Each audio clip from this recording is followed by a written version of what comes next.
A routine stop turns into a controlled unraveling, where your name is already known, your timeline is already mapped, and your silence becomes evidence.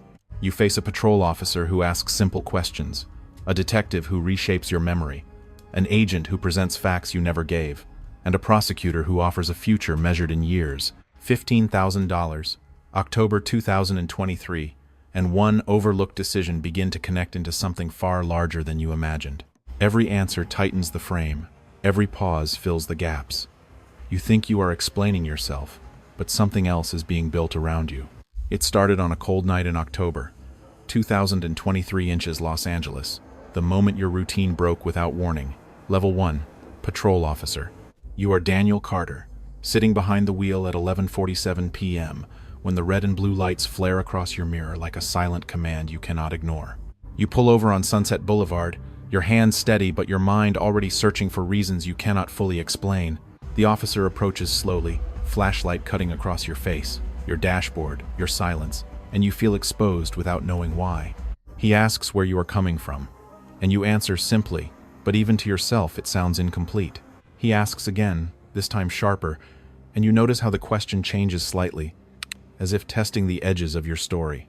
You realize then that this is not just a routine stop, not when he pauses after hearing your name, not when he glances back at his car like he is confirming something unseen.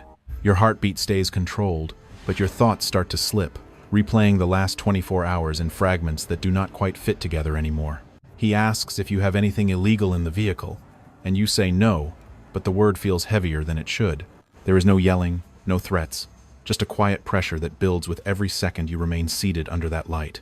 He tells you to step out of the car, his tone calm, almost indifferent, and that calmness unsettles you more than anger ever could. As you stand on the side of the road in California, you begin to understand that whatever this is, it did not start tonight, and it will not end here. Then he says your name again, slower this time, and adds a detail you never mentioned. And that is when you realize this stop was never random at all. By the time the door closes behind you in a windowless room inside Los Angeles Police Department, the air feels thinner, and time stops behaving normally. Level 2, Detective. You sit across from Detective Harris, a man who looks more tired than aggressive, yet somehow more dangerous because of it. He offers you water, speaks calmly, even uses your first name like you are both on the same side, and for a moment you almost believe him. He says he just wants to clear things up, mentions October 2023 again, and casually drops a location you recognize but never told anyone about. You answer carefully, choosing simple words, but he nods as if he already knows where your sentence will end. Then he shifts, not in tone but in rhythm, repeating your earlier answer with one small change, watching if you notice the difference. You feel it then, the slow pressure, not loud, not forceful, just persistent enough to make you question your own memory. He places a photo on the table, something ordinary at first glance, yet your chest tightens because of what it implies rather than what it shows. He says they have more, says people have talked, and while you know officers can bend the truth, you cannot tell how much of this is real. The room stays quiet between questions, long enough for your thoughts to turn against you, long enough for doubt to feel like guilt. He leans back, studies you like a puzzle that is almost solved, and then says a sentence that lands harder than anything else. We already know what happened, we just need you to say it. In that moment, you are no longer sure if you are explaining your story or slowly being guided into theirs. And just as you begin to see the shape of something bigger, the door opens again, and someone else steps in without introducing themselves.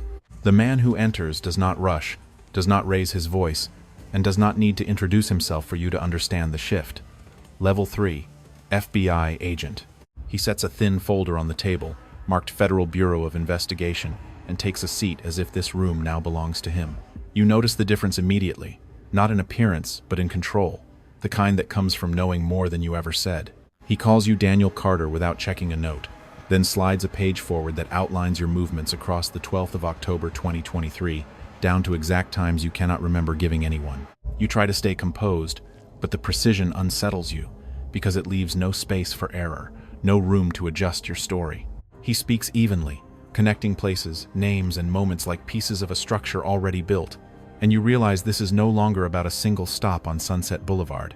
He mentions a transfer of $15,000, a location in downtown Los Angeles, and a person you thought was irrelevant. And suddenly your silence feels louder than any answer. He does not accuse you directly, does not need to, because every detail he presents narrows the distance between you and something far more serious. You think about denying it, about correcting one small part, but you remember that under federal law, a single false statement can become its own charge, and that thought locks your words in place. He watches you carefully, not for what you say, but for what you hesitate to say, as if hesitation itself is evidence. The room feels colder now, stripped of any illusion that this can be explained away as a misunderstanding. He closes the folder slowly, then looks at you with a final kind of certainty and says, "This is bigger than you think." And right then, you understand that whatever you are part of, you are no longer at the edge of it. You are already inside. The room changes again, quieter, heavier, and this time you are not alone when the door opens. Level 4, Prosecutor. A woman steps in with a clean folder and a measured gaze, introducing herself as Assistant District Attorney Laura Bennett, and beside you now sits a public defender you barely had time to acknowledge. She does not waste time with small talk, does not repeat questions, because by now the facts have already been shaped into something formal. She places documents on the table, outlines charges that carry real weight under California law, and for the first time, you hear numbers that define consequences. 5 years, 10 years, possibilities that suddenly feel close. She explains that cooperation can change everything, that outcomes are not fixed yet, but her tone makes it clear that time is limited. You glance at your attorney, searching for direction, but even they seem to be calculating rather than reassuring. Then she introduces a new element, a name you recognize, someone you trusted, and states that this person has already given a statement that places you closer to the center than you ever intended. The room feels smaller as she continues, laying out a version of events that connects every gap you hoped would stay unnoticed. She says there is still a path forward, mentions a plea agreement, reduced charges, a controlled outcome if you choose to speak now.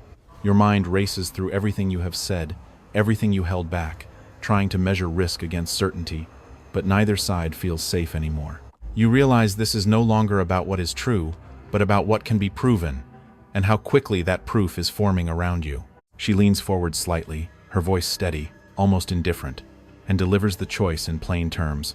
This is your chance to decide how this ends. You sit there, caught between silence and consequence, knowing that whatever you say next will not just explain the past, it will define what comes after. And just as you begin to speak, a final piece of information is placed in front of you that changes everything. The final document slides across the table, thin yet decisive, and everything you thought you understood begins to rearrange itself. Level 5, the truth. You look down and see your own name, Daniel Carter, tied to statements, timestamps, and signatures that do not fully match what you remember. Assistant District Attorney Laura Bennett points to a section, her tone unchanged, explaining that the case now includes cooperation from multiple parties, including someone you never expected to speak. The timeline stretches back further than October 2023, reaching into moments you dismissed as ordinary, now framed as part of something structured and deliberate. You feel the weight of details aligning, not because they are entirely accurate, but because they are consistent enough to be believed. Your attorney leans in, quietly outlining what happens next if you contest it, mentioning trial, uncertainty, exposure, and the risk of a far harsher outcome. You realize then that the truth here is no longer a single version of events, but a constructed path shaped by evidence, statements, and decisions already made without you. The number $15,000 appears again, no longer vague, now tied to records and movement you cannot easily deny or explain away. You search for certainty, for something solid to hold on to. But every piece now seems to belong to a larger narrative that does not need your full agreement to move forward. Laura Bennett gives you a final look, not impatient, not sympathetic, just waiting, as if your decision is already part of a sequence she has seen many times before. You understand that innocence and guilt are no longer the only outcomes here, that control has shifted quietly from your hands long before this moment. The room stays still, the silence sharper than any question, and when you finally sign your name, it does not feel like an ending. It feels like stepping into a version of the story that was written long before you knew you were in it. In the end, nothing breaks loudly, nothing explodes into chaos, because the real shift happens quietly, inside decisions you cannot take back. You entered the room believing truth would protect you, but you leave understanding that truth alone is never enough. Your name is now part of a record, your words part of a case, and your silence part of the outcome. What felt like a single moment becomes a chain that does not loosen, The system does not rush, does not hesitate, it simply continues. And long after you walk out, one question remains. Was this ever your story to control,